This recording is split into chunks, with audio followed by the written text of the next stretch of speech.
नमस्कार मुलांनो, शेवटचा पेपर भूगोल प्रिपरेशन प्लॅन समजून घेतला, इम्पॉर्टंट क्वेश्चन समजून घेतले, नकाशा त्याचे कुठले कुठले पॉईंट्स असतात ते समजून घेतलं, स्टेन्सिलचा वापर कसा करायचा ते देखील पाहिलं.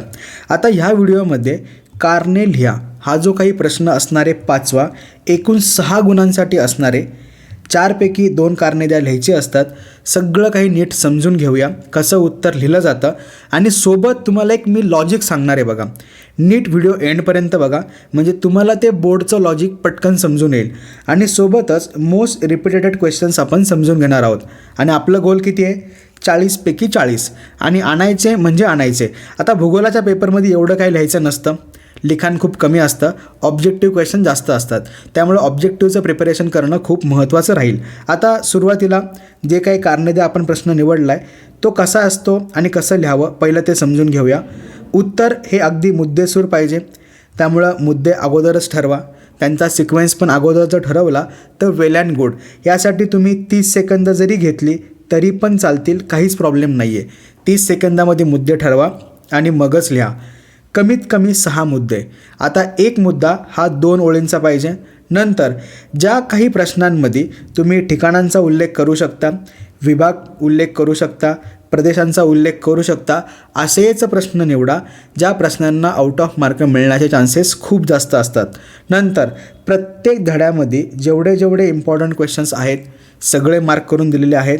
PYQसुद्धा आहेत, त्यात मेन्शन केलेले आहेत आणि ते तुमच्यासाठी कारणे द्या या फक्त एका प्रश्नासाठी खूप जास्त महत्त्वाचे असतील. आता हा जो काही व्हिडिओ आहे डिस्क्रिप्शनमध्ये लिंक आहे, तो व्हिडिओ नीट बघा. टेक्स्टबुक मार्किंग करून दिलेलं आहे. 2020 ते 2022पासून जे सगळे PYQ आहेत सगळे व्यवस्थित बघून ठेवा. आता ह्यातले सगळे प्रश्न तुमचे झाले असतील तर वेल अँड गुड, नसतील झाले तर त्यांना प्रिपेअर करायला घ्या, अजून पण टाईम आहे. प्रत्येकाचे मुद्दे बघून घ्या, मुद्दे बघितलं की तुम्ही उत्तर सहज फ्रेम करू शकता. आता एक महत्त्वाची टीप, जी टीप मी तुम्हाला राज्यशास्त्राला पण दिली होती, सेम टीप तुम्हाला मी भूगोलाला पण सांगतो आहे. प्रश्न वेगळ्या पद्धतीने विचारला जाऊ शकतो, म्हणजे एकच प्रश्न 2 वेगवेगळ्या पद्धतीने विचारला जाण्याची शक्यता आहे. उत्तर मात्र एकच असेल पण प्रश्न विचारण्याची पद्धत वेगळी असेल. त्यामुळं व्यवस्थित वाचा, समजून घ्या. जे मी आधी बोललो होतो 30 सेकंद विचार करा, वेळ द्या, म्हणजे तो प्रश्न कुठला आहे, त्याचं उत्तर काय हे लगेच समजून येईल. कळलं नक्की? चला आता महत्त्वाची गोष्ट, फुल फोकस पाहिजे. फुल म्हणजे फुल, एकदम फुल. बघा आता ह्या ठिकाणी तुम्हाला स्क्रीनवरती 2 पेपरमधले भौगोलिक कारणे दिसतात आहे. हा जो पेपर आहे हा मार्च 2022चा आहे, हा जो आहे हा मार्च 2023चा आहे. आता नीट ऑब्झर्व करा बघा, ह्याच्यामध्ये एक गोष्ट कॉमन आहे. दिसली का? दिसली? कॉमन गोष्ट कळली. म्हणजे जे कारण 2022ला पडलं होतं तेच कारण 2023ला पडलं आहे. एक प्रश्न तुमचा कन्फर्म केला. आता हे फक्त ह्या 2 वर्षांसाठी लागू होतं का? तर असं नाही, पुढं पण लॉजिक आहे बघा. आता 2023 आणि 2024 बघूया. दिसतंय स्क्रीनवरती बघा. एक मिनटं, 2022 वरती, 2024 खालती. परत प्रश्न बघा, नीट समजून घेऊया. हा बघा दिसला, त्याच्यानंतर हा बघा दिसला का? हां, म्हणजे मागच्या वर्षी जे प्रश्न पडले तेच आपल्यासाठी इम्पॉर्टंट आहेत आणि त्यातला एक प्रश्न तर कन्फर्म रिपीट होणार म्हणजे होणार. कळलं नक्की? अजून थांबा जरा, अजून पुढं बघा तर सही. 24 आणि हा आहे 2025. काय कॉमन दिसतंय दाखवू? हे बघा, दिसलं?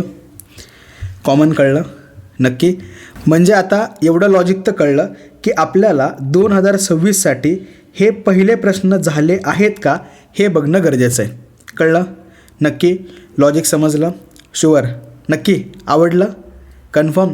बघा हे सगळे पेपर शोधून काढले, ह्यातलं लॉजिक पण शोधून काढलं आणि तुम्हाला सांगितलं. आवडलं? कमेंट सेक्शनमध्ये नक्की सांगा. आता महत्त्वाची गोष्ट, काही भौगोलिक कारणे जी आहेत ही रिपीट होण्याचं प्रमाण जरा जास्त आहे. बघा हे कारण जवळपास 4 वर्ष आलं आहे, हे 2 वर्ष, हे 4 वर्ष, हे 2 वर्ष, 2 2 2 2 आणि 2. त्यामुळं ह्यांना तर पक्क करूनच टाकताल, सोडू नका. आता हे किती आहेत? 9 आहेत. हे वरचे 3, कारण एक खालीच आहे ऑलरेडी, म्हणजेच 9 आणि 3 किती झाले? 12 झाले. आणि टेक्स्टबुकमध्ये अजून 4-5 बाकी राहिले असतील. सगळी कारणे द्या, नीट बघून ठेवा, व्यवस्थित बघून ठेवा, म्हणजे काहीच प्रॉब्लेम नाही येणार. आता एक तर तुमचं मी फिक्स केलेलंच आहे, फक्त एकाचा अभ्यास करायचा आहे. मग तो एकाचा अभ्यास करण्यासाठी प्रत्येक कारणे द्या बघावं लागेल. कळलं? मुद्दे बघून ठेवा म्हणजे टेन्शन नाही येणार. समजलं? नक्की. आता ह्याच्यानंतरचा महत्त्वाचा प्रश्न की सर उत्तर किती आणि केवढं असलं पाहिजे. तर असा प्रश्न निवडायचा ज्याचं उत्तर तुम्ही मोठं लिहू शकता, व्यवस्थित त्याचे पॉईंट्स तुम्हाला माहिती असतील, आणि एक तरी प्रश्न तुम्हाला असा मिळेल ज्याच्यामध्ये तुम्ही स्टेन्सिलचा वापर करू शकता. आता स्टेन्सिलचा वापर कसा करायचा ते लास्ट व्हिडिओमध्ये सांगितलं आहे, त्यामुळे तो व्हिडिओ नीट बघून घ्या म्हणजे तुम्हाला समजून येईल. आता बघा, हा प्रश्न कुठला निवडला आहे तर हा 25चा प्रश्न आहे. हिमालयातील नद्या 12माही वाहतात. सिम्पल पॉईंट वाईज त्याचं उत्तर लिहिलेलं आहे, एकदम व्यवस्थित. आता कसं लिहिलं आहे बघूया.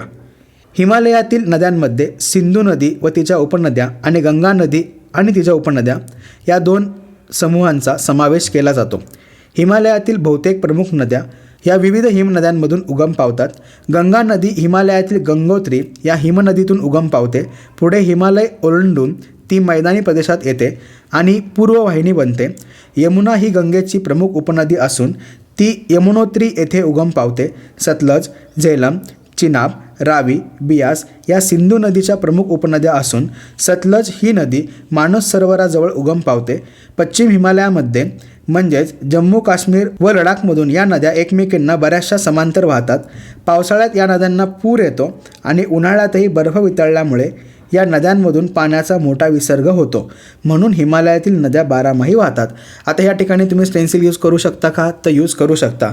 आणि काय काय दाखवू शकता तर बघा, सगळ्यात पहिलं सिंधू नदी आणि गंगा नदी दाखवता येईल. गंगोत्री हे ठिकाण दाखवता येईल. यमुनोत्री हे ठिकाण दाखवता येईल. त्यानंतर ह्या नद्या दाखवता आल्या तर वेल अँड गुड, नाही दाखवता आल्या काही प्रॉब्लेम नाही आहे. मानस सरोवर दाखवता येईल. बरोबर? नक्की. ह्या सगळ्या गोष्टी तुम्ही त्या स्टेन्सिलमध्ये दाखवू शकता. मग ज्या प्रश्नांमध्ये तुम्ही स्टेन्सिल वापरू शकता त्या ठिकाणी बिंदास वापरा, नो इश्यू. पण क्वेश्चन आधी समजून घ्यायचा आणि मगच वापरायचं. कळलं? लॉजिक क्लिअर झालं? चलो आता नेक्स्ट व्हिडिओमध्ये सविस्तर उत्तरे व्यवस्थित समजून घेऊया. सगळी सविस्तर उत्तरं तुम्हाला सांगणार आहे, जेवढी काही प्रिव्हियस इयरला आली होती सगळी सविस्तर उत्तरं नीट करून ठेवा. आता जॉग्राफीमध्ये आउट ऑफ आणायचे आहेत, हे आपलं मिशन आहे आणि ते आपण पूर्ण करणार आहोत.